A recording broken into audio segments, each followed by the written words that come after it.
lack of effort. No. How important is communication in the workplace? I mean, communication is arguably the most important aspect of running a successful organization, whether it's a school, a company, a club, whatever. People gotta know what they should be doing, how they should be doing, why they should be doing, when, and all that is based on effective communication. Communication also builds trust. When people understand exactly what their role is and what the intent behind certain things are, they're more likely to trust, as opposed to when things aren't communicated effectively or consistently. Sometimes there's a suspicion that develops when people begin to lack that trust, especially in the leadership. Yeah. I don't know how long my answers is going. Nah, they can just let it go. Just let it. How important is communication in the Black community? It's probably the reason why Black people are in the situation we're in. Even when you go back, am I talking loud enough? Yeah, you. Even when you go back to slavery, like Denmark Vesey organized one of the most massive, or what would have been the most massive slave revolts in South Carolina history. But because he wasn't able to communicate with all the potential participants, one snitch was able to ruin the entire thing. So with Black people in our communication, we tend to fall short in having inconsistent goals and objectives. Sometimes our selfishness and individuality compromises our ability to unite and have an organized front. And because we can't communicate in sincerity, because of that selfishness and sometimes fear too. Fear has a big role in how we communicate or fail to communicate, historically and currently. If we're afraid of retaliation, by the part of, different institutions that have racist inclinations, then we're going to speak with fear. We're going to communicate with fear, and communicating with fear always compromises the integrity of the message, and allows for that division and that individuality and that selfishness to kind of creep up. So, long story short, our communication with each other has always been compromised ever since coming to this country, because our communication has been fear-based. Mm-hmm. So, we can't even be honest with one another because we're afraid of what could happen. We definitely can't unite in honesty because we're afraid of retaliation. Yeah. All right, another question. I'm gonna ask you what field you work in and how long you've been working in this field. So, I'm in education. I specifically educate mostly Black people, Black students, and students from high poverty backgrounds. That's the only type of students I've ever worked with. I enjoy working with this set of students with these disadvantages. I've been working in education for a little over 15 years now, starting with my work in Atlanta, and since I've been here since 2008. Is that like a drive for you? Like you wanna teach? I learned early on, when I was in college, trying to figure out what I wanted to do. I went back and forth between being a lawyer and being in education somehow, either as a college professor or as just a regular high school teacher, and ultimately I decided in favor of education because I didn't want to save people after the fact. I didn't want to save people once they're already in the criminal justice system. I figured if I go with education, maybe I can save lives more effectively by providing that a more effective education on some kind of way. And I was inspired early on by reading The Miseducation of the Negro by Carter G. Woodson. So I knew it was important that, there were more black teachers who had a background in black history and black culture and were able to reverse some of the miseducation that was going on across the country. And that's kind of been my purpose as an educator, specifically when I was in the classroom, but even now as a principal, I feel like it's very important that we give our students opportunities to understand societal expectations of them, how they may be racially biased, and how to overcome those biased expectations. What are some trials like you faced coming up early in your education career? Oh, well, in Atlanta, when I started, I was a teacher, and I was teaching social studies, physics, and English. And I know that's a weird combination, but that's just what it was. I have a background in physics in addition to social studies. So I worked for a charter school in Atlanta, and it was a whole bunch of wealthy white people who had graduated from Georgia Tech, got together and founded a charter school. It was the first charter high school in Atlanta. And it was a great concept. Our student body was pretty much 90% African American. So I felt it was important that I displayed positive black images, and we featured black history and culture and literature as often as possible. Well, when word kind of got around that that's what I was doing, even not, and it was never in an improper way. It wasn't like I was reverse racist or something like that. I just wanted to make sure I was including people who normally wasn't included. I remember one time the board president came in my room and looked around, and I had these quote posters all on the wall. Just positive quotes. And I had never really thought about the fact that I didn't have any straight white people on the quote posters. Like, I had Asians, I had, it wasn't even all black people, but I didn't have like a white American picture associated with any of the quote posters. And that wasn't done deliberately. I just found quotes that I liked, and they happened to be multicultural, and the European American cultural element just wasn't included. And that board president made a comment like, well, are you racist because you didn't have any of these people, you didn't have any white people on the wall? And I asked her, I said, well, if you go to some of these other classrooms, do you see any black people on any of the walls? Because all you see is white people. And because of that, do you ask those teachers a similar question? Are they racist for excluding images of non-white people? And of course, that didn't go over real well, and she couldn't do nothing to me at the time, but that kind of put it in my head that, okay, I have to, one, be very careful with how I communicate our culture. But it didn't deter me from communicating the culture. It just changed how I approached it. So I didn't want to be so overt. So, I began to kind of, conceal certain things and be more discreet, and it worked. It was an effective approach. I made sure that I balanced things out. I focused on perspective a lot. So, we would look at the issue, we would look at it from different perspectives, so that allowed me to integrate multiculturalism without being accused of, being too pro-black or whatever like that. And then when I got to Detroit, the greatest thing happened. I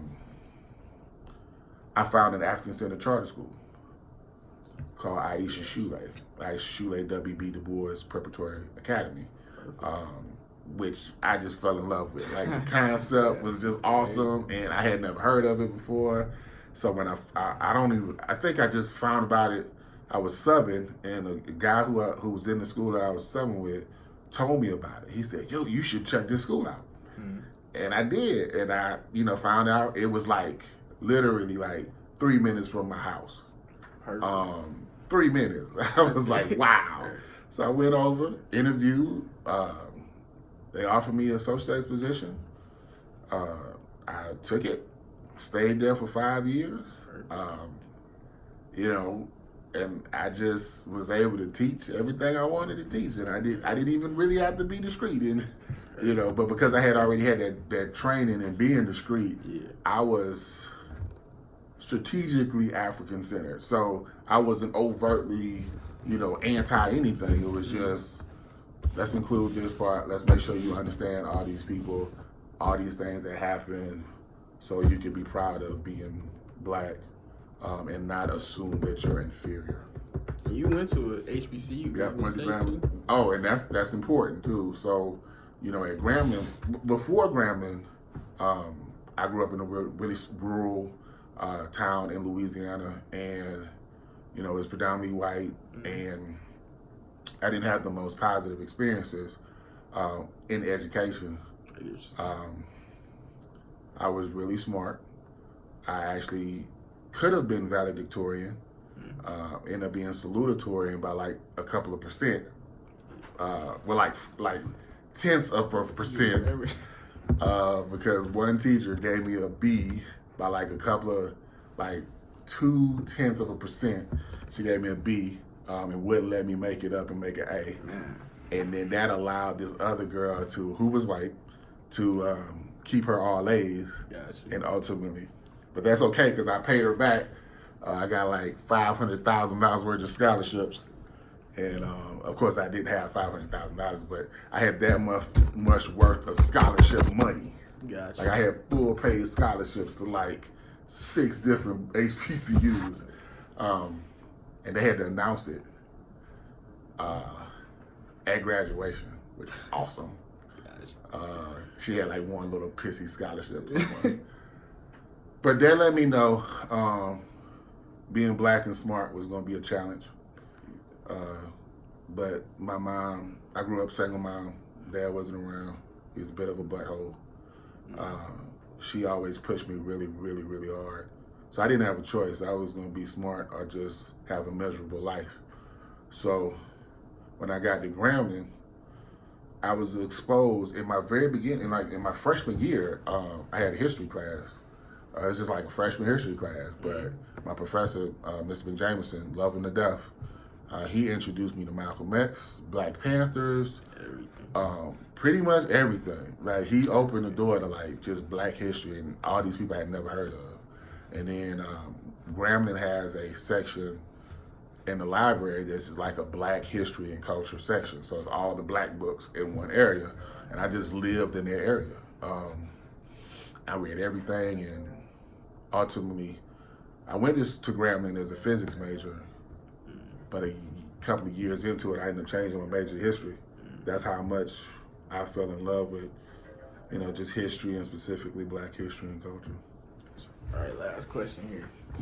How big, the generation before us, how do you think their lack of communication affected our generation in the parent to child community, like parents communicating with their kids?